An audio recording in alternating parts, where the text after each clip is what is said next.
Bismillahirrahmanirrahim. Assalamualaikum warahmatullahi wabarakatuh. Perkenalkan, nama saya Dr. Gigi Wustafarani, Master of Dental Science, spesialis kedokteran gigi anak. Selamat pagi teman-teman mahasiswa sekalian. Pada kesempatan kali ini kita akan melanjutkan perkuliahan. Pada materi yang akan kami sampaikan pada hari ini adalah tentang Islamic Revealed Knowledge ya atau IRK yang berjudul keturunan dan pewarisan keturunan dalam Islam. Ya.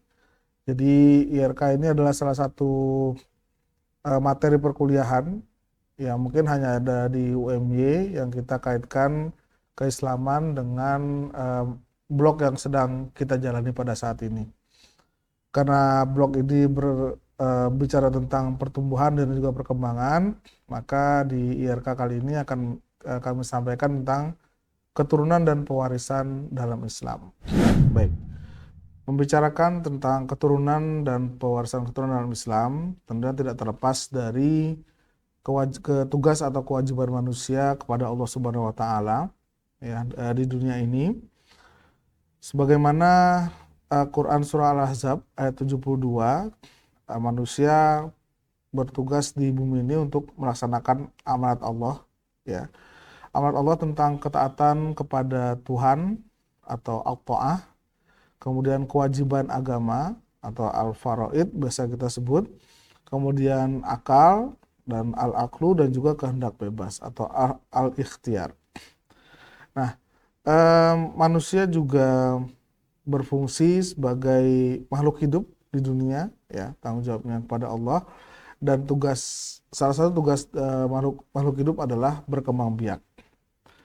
Di mana perkembangbiakan manusia tentunya kita tahu bersama diawali dengan proses yang namanya pernikahan atau perkawinan ya, sehingga melahirkan keturunan yang nantinya akan diharapkan menjadi keturunan yang soleh-solihah tentunya ya. Dan melalui perkawinan ini nanti akan diturunkan keturunan-keturunan yang nanti akan berhubungan dengan warisan.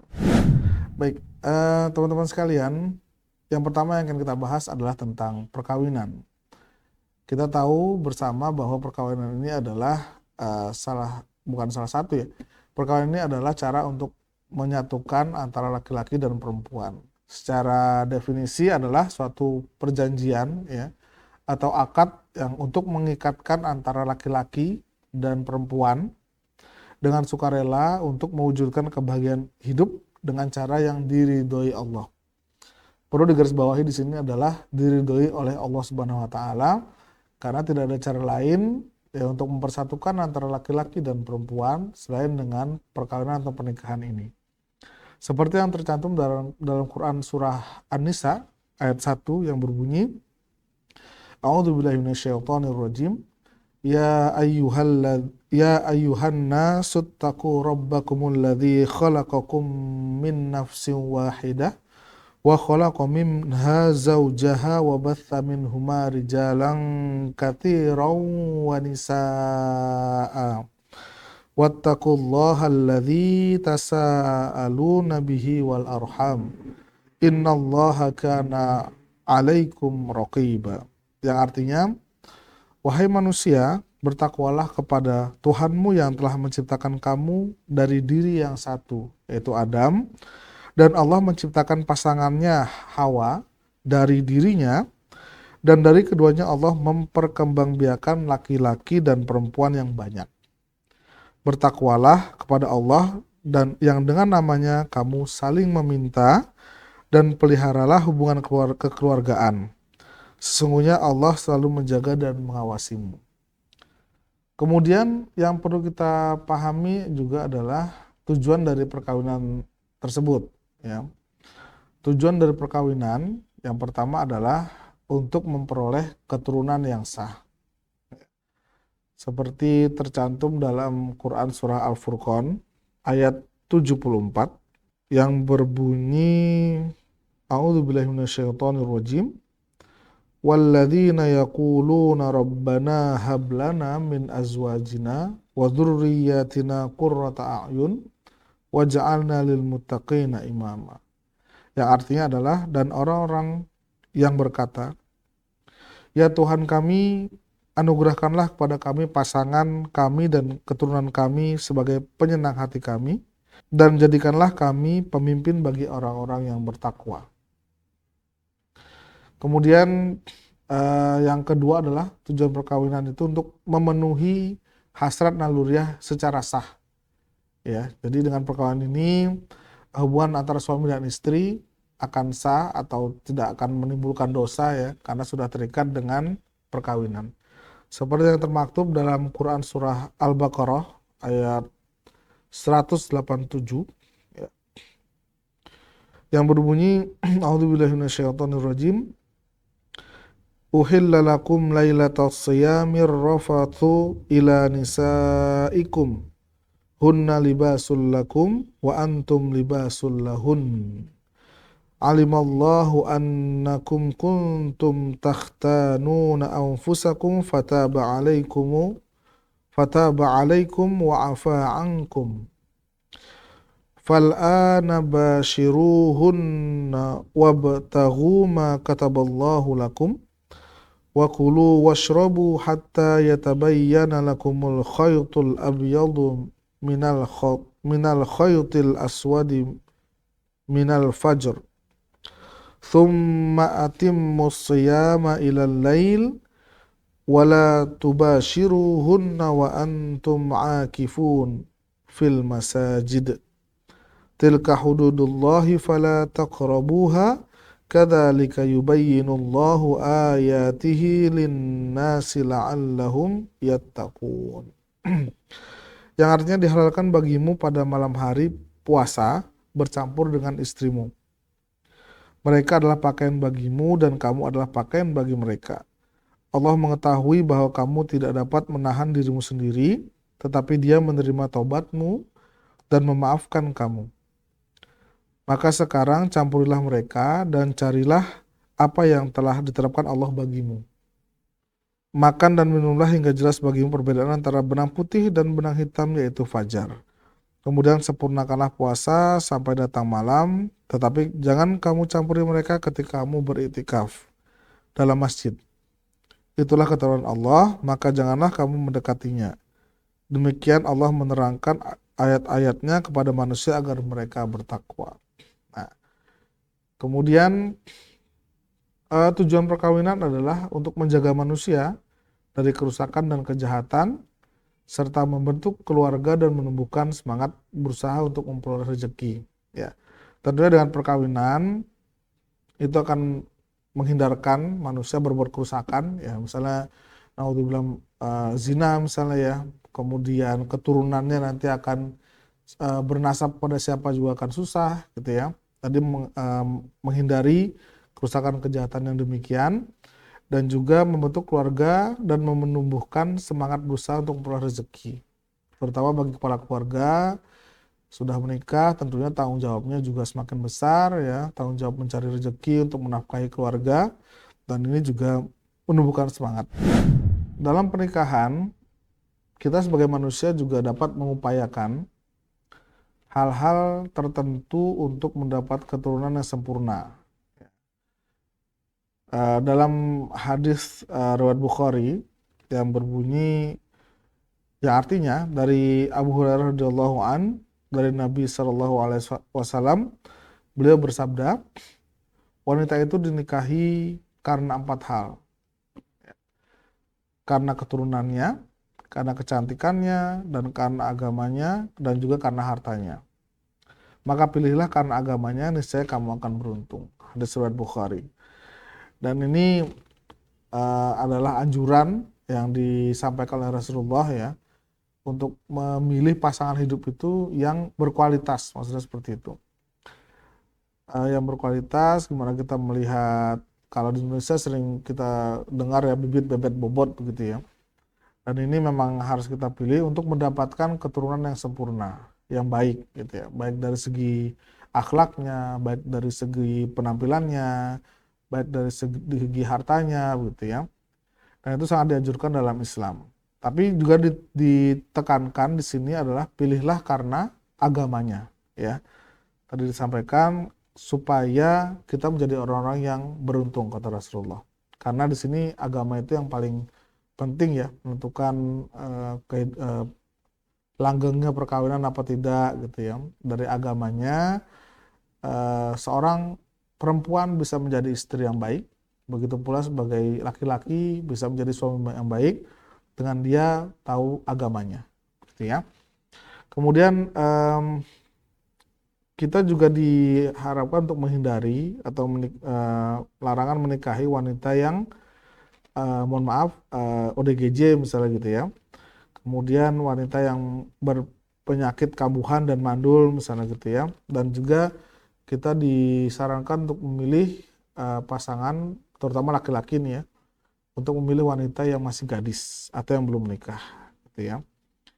Kemudian disarankan juga tidak menikah dengan keluarga yang sangat dekat, ya, tapi disarankan untuk menikah dengan orang yang jauh. Ya, hal ini juga untuk melebarkan silaturahim, ya, kita bisa mendapatkan keluarga yang baru dengan apa istilahnya asimilasi yang baru gitu ya, sehingga terbentuk keturunan yang lebih baik.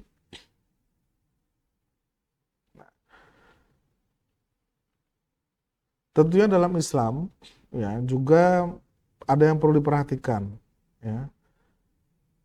Melalui Quran surah An-Nisa ayat 23, di sini Allah menyampaikan bahwa ada beberapa wanita yang memang dilarang untuk kita nikahi sebagai laki-laki ya. 23. Dalam Quran surah An-Nisa ayat 23, Allah berfirman, A'udzubillahi minasyaitonirrajim. Hurrimat 'alaikum ummahatukum wa banatukum wa akhawatukum wa ammatukum wa khalatukum wa banatul akhi wa banatul ukhti wa ummahatukumul lati arda'nakum wa akhawatukum minar radha'ati wa ummahatu nisaikum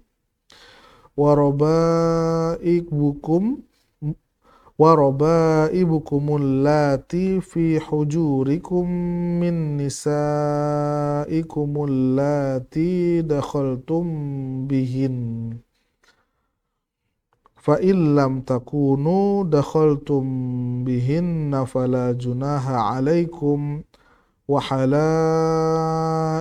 abnaikumul ladzina min aslabikum wa an tajma'u bainal ukhtaini illa ma qad salaf innallaha kana ghafurur rahim. Ya, artinya diharamkan atas kamu menikahi ibu-ibumu, anak-anakmu yang perempuan, kemudian saudara-saudaramu yang perempuan, kemudian saudara-saudara ayahmu yang perempuan, dan saudara-saudara ibumu yang perempuan, anak-anak perempuan dari saudara-saudaramu yang laki-laki, anak-anak perempuan dari saudara-saudaramu yang perempuan, ibu-ibumu yang menyusui kamu, kemudian saudara-saudara perempuanmu sesusuan, kemudian ibu-ibu istrimu atau mertua, anak-anak perempuan dari istrimu atau anak tiri, yang dalam pemeliharaanmu dari istri yang telah kamu campuri. Tetapi jika kamu belum campur dengan istrimu itu, dan sudah kamu ceraikan, maka tidak berdosa kamu menikahinya. Anak tiri tadi ya maksudnya ya. Dan diharamkan bagimu istri-istri anak kandungmu atau menantu. Dan diharamkan mengumpulkan dalam pernikahan dua perempuan yang bersaudara, kecuali yang telah terjadi pada masa lampau. Sungguh Allah Maha Pengampun lagi Maha Penyayang. Ya, dari ayat ini Allah telah menyampaikan bahwa ada beberapa wanita-wanita atau perempuan-perempuan yang dilarang untuk dinikahi. Ya, tadi sudah disampaikan ibu, ya, kemudian anak perempuan, kemudian saudara perempuan ayah, ya, tante, ya, dan juga saudara perempuan ibu, kemudian anak perempuan saudara laki-laki dan perempuan, ya, ibu susuan, kemudian saudara sepersusuan, mertua, kemudian anak tiri, ya setelah ibunya dicampuri, kemudian menantu, ya menantu, kemudian saudara kandung istri. Jadi tidak bisa kita menikahi saudara dalam satu pernikahan, gitu ya. Ya, selanjutnya kita masuk ke kedudukan dari anak nih. Setelah tadi pernikahan kita bicarakan, sekarang kita ke kedudukan anak atau nasab, ya. Nah, untuk nasab ini, seorang anak itu tentunya bernasab kepada ayah biologisnya, ya, atau ayah hayati atau genitor, ya, dalam perkawinan yang sah. Seperti yang disampaikan dalam Quran surah Al-Ahzab ayat 4 sampai 5, ya, yang berbunyi, A'udzubillahi minasyaitonirrajim. Ma ja'alallahu lirajulin min qalbayni fi jawfi wa ma ja'ala azwajakumul la'i tudahiruna minhun ummahatikum wa ma ja'ala ad'iyaakum abna'akum dzalikum qaulukum biafwahikum wallahu yaqulul haqqa wa huwa yahdis sabil ud'uuhum liabaihim huwa aqsatu 'indallah fa illam ta'lamu aba'ahum fa ikhwanukum fid dini wa mawalikum wa laysa 'alaikum junahum fima akhta'tum bih walakin ma ta'ammadat qulubukum wa kanallahu ghafurur rahima. Artinya Allah tidak menjadikan bagi seorang dua hati dalam rongganya, dan dia tidak menjadikan istri-istrimu yang kamu zihar itu sebagai ibumu, dan dia tidak menjadikan anak angkatmu sebagai anak kandungmu sendiri. Yang demikian itu hanyalah perkataan di mulutmu saja. Allah mengatakan yang sebenarnya dan dia menunjukkan jalan yang benar.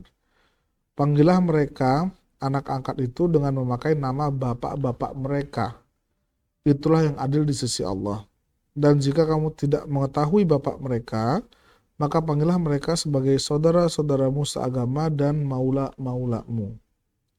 Dan tidak ada dosa atasmu jika kamu khilaf tentang itu. Tetapi yang ada dosanya apa yang disengaja oleh hatimu.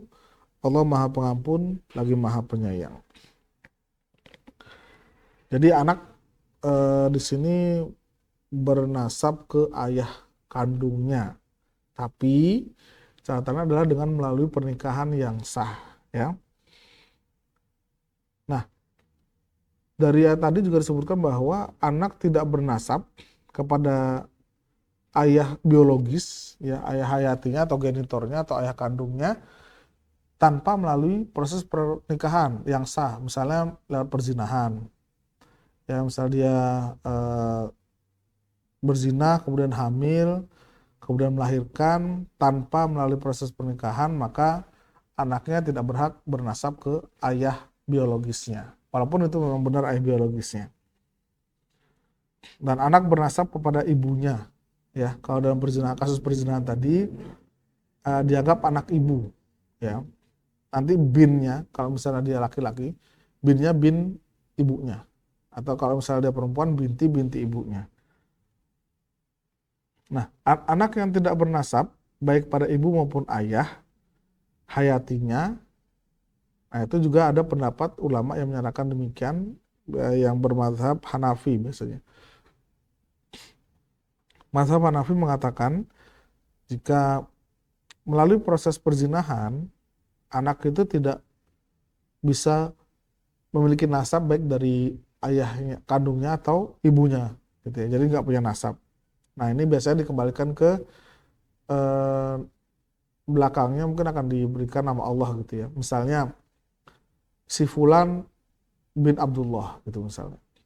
Jadi si Fulan bin Abdillah, misalnya hamba Allah, gitu ya. Jadi karena tidak bernasab pada ayah kandungnya ataupun ibu kandungnya jika melalui proses perzinahan. Nah, em, dari hal yang sudah kita sampaikan tadi, bahwa dalam status perkawinan itu sangat menentukan em, dari hubungan antara laki-laki dan perempuan dalam Islam.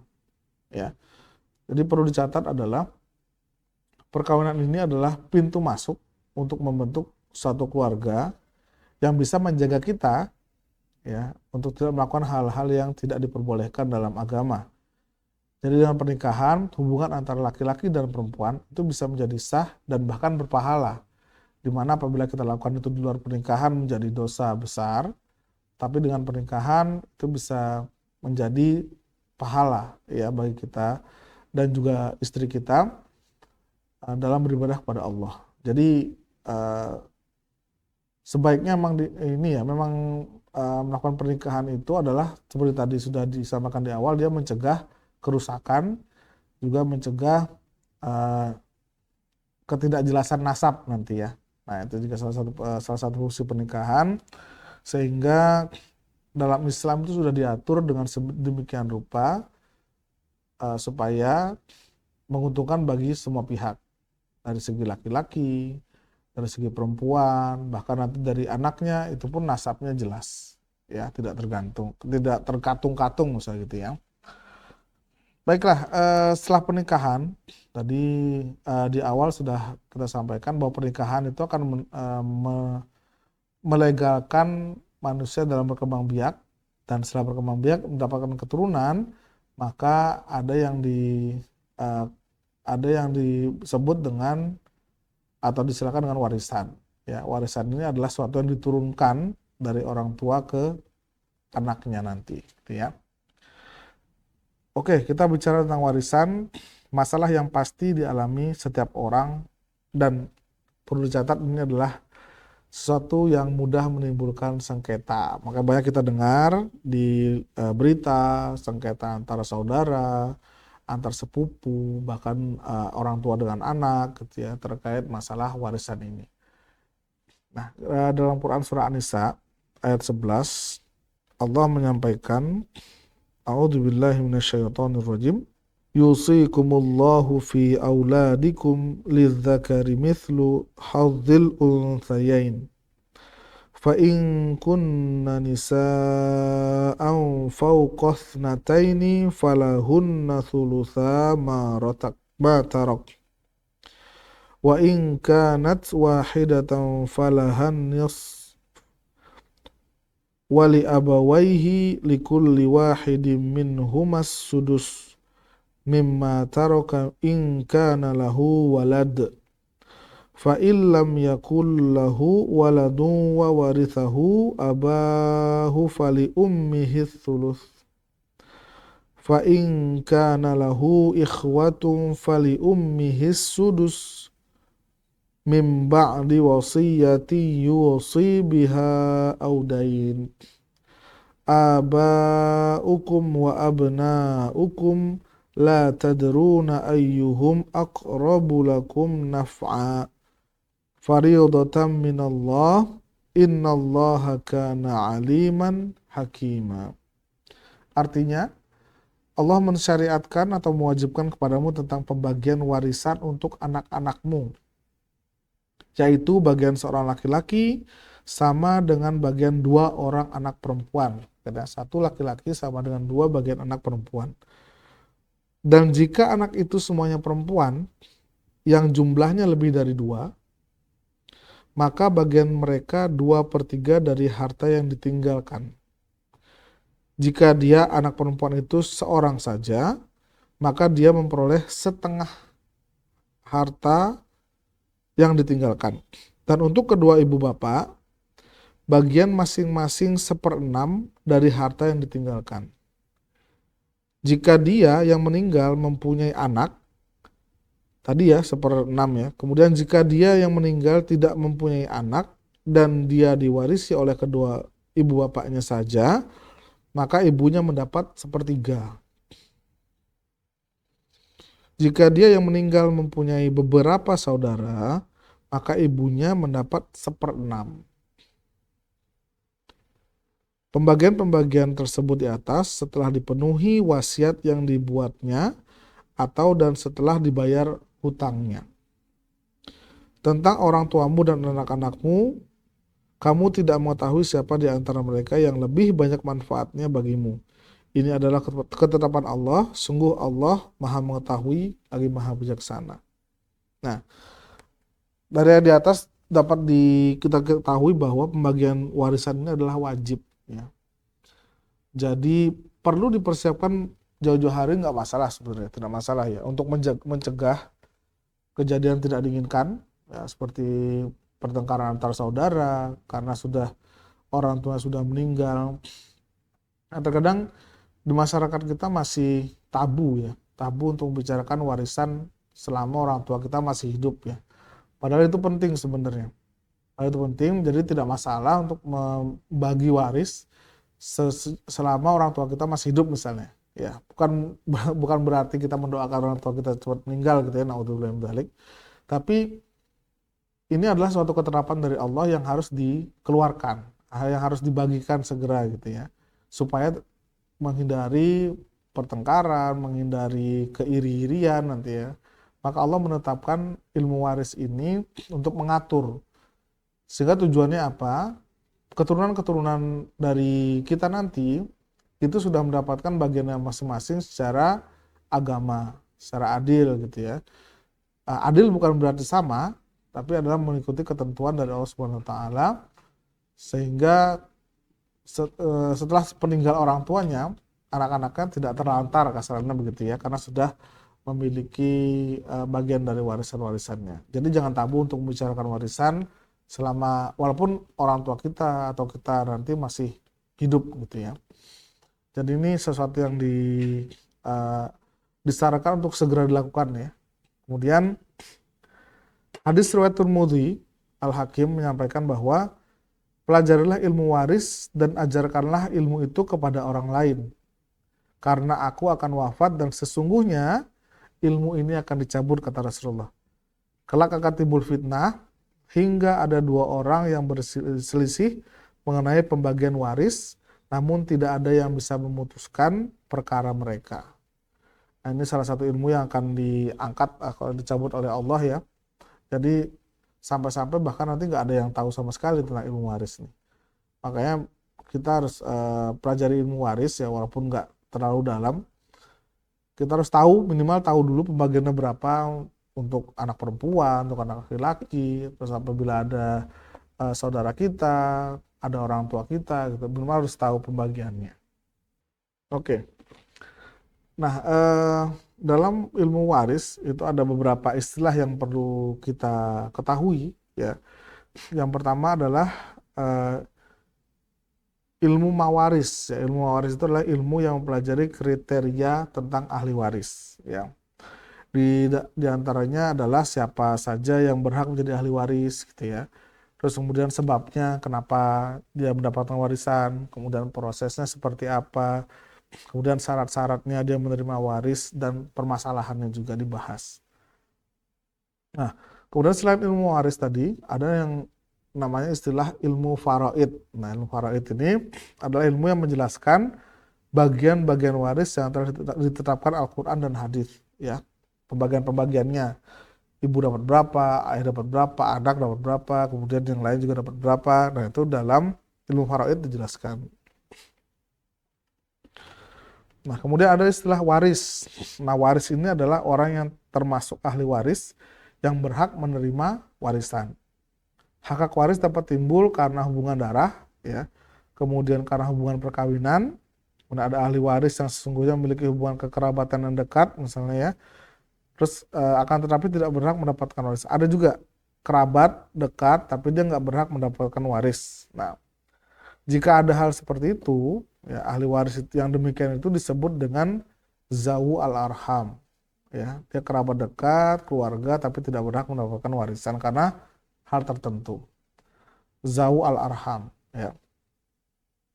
Kemudian selanjutnya ada istilah muwaris. Ya, muwaris adalah orang yang diwarisi harta benda peninggalannya, yaitu orang yang meninggal dunia, baik itu meninggal secara hakiki atau karena melalui putusan pengadilan, ya, Pengurusan pengadilan itu misalnya dia sudah hilang beberapa lama, tidak ditemukan kabarnya, kemudian jasadnya pun nggak ditemukan juga. Nah, itu bisa dikatakan melalui peradilan adalah orang yang sudah meninggal, ya. Kemudian ada istilah al-irs. Nah, al-irs itu adalah harta warisannya yang siap dibagi oleh ahli waris sesudah diambil untuk keperluan pemeliharaan jenazah, kemudian hutang, dan juga melaksanakan wasiat, ya. Namanya al-irs, hartanya, harta bersihnya gitu yang sudah siap dibagikan. Nah, kemudian ada istilah yang dinamakan warasah. Warasah ini harta warisan yang telah diterima oleh ahli waris. Jadi sudah dibagi, masing-masing ahli waris sudah menerima, nah itu namanya warasah. Kemudian ada istilah tirkah. Nah, tirkah ini adalah semua harta peninggalan orang yang meninggal dunia sebelum diambil untuk kepentingan pemeliharaan jenazah tadi, kemudian hutang, kemudian wasiatnya. Nah, itu dilakukan oleh orang yang meninggal ketika dia masih hidup. Jadi dibagi-bagi dulu, gitu ya.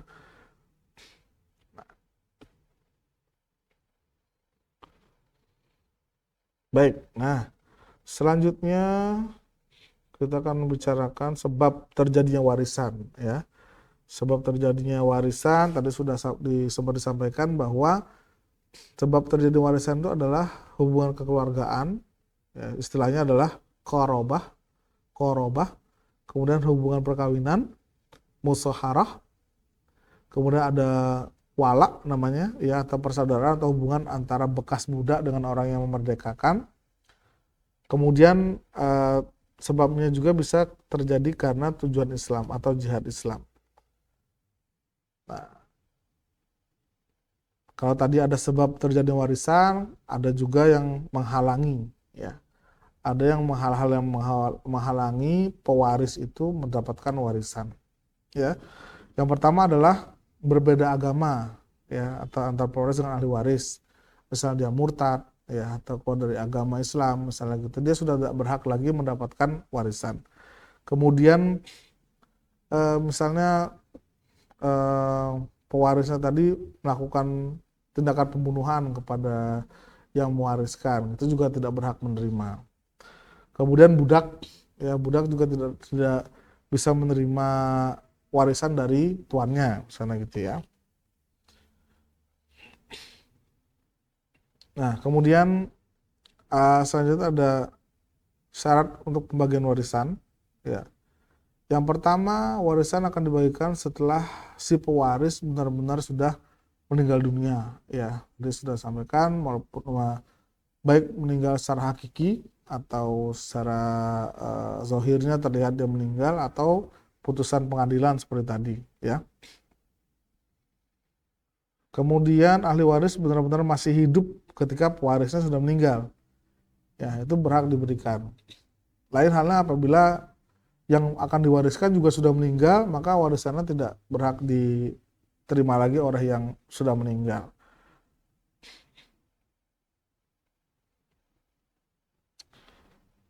Nah, jika dua orang yang saling punya hak waris satu sama lain meninggal bersama-sama, tetapi tidak dapat diketahui siapa yang mati lebih dulu, maka di antara mereka tidak terjadi waris mewaris, ya. Misalnya orang yang meninggal tadi dalam suatu kecelakaan penerbangan, tenggelam, terbakar, dan sebagainya, ya. Kemudian benar-benar diketahui adanya sebab warisan pada ahli waris, atau dengan kata lain benar-benar dapat diketahui bahwa ahli waris bersangkutan memang berhak menerima waris.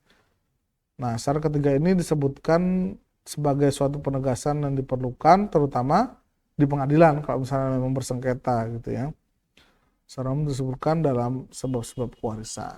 Nah, penghalang kewarisan, kita lanjut lagi dari yang tadi, adalah berbeda agama, sudah disebutkan, ya.